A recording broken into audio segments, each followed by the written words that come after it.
భారతీయ విద్యార్థులకు విదేశాల్లో చదువుకోవడం అలవాటుగా మారిపోయింది. సగటు విద్యార్థి గ్రాడ్యుయేషన్ పూర్తి కాగానే పై చదువుల కోసం ప్రపంచంలోని అనేక దేశాలకు వెళ్లడం పరిపాటిగా మారింది. ఎక్కువ మంది విద్యార్థులు అగ్రరాజ్యమైన అమెరికా వైపు ఆసక్తి చూపించడం జరుగుతూ వస్తోంది.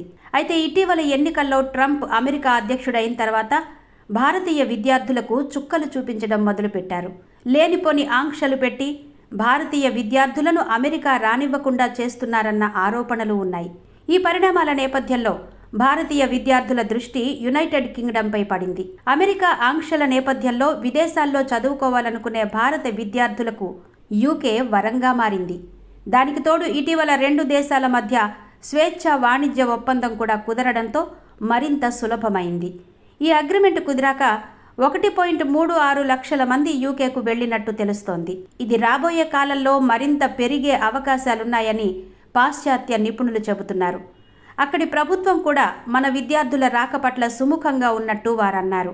మొన్నటి వరకు పరిపాలించిన పరిపాలకులు కూడా భారత్కు అనుకూలమైన వ్యక్తులు కావడంతో విద్యార్థులకి అక్కడి కాలేజీలు గ్రీన్ కార్పెట్లు వేస్తున్నాయి.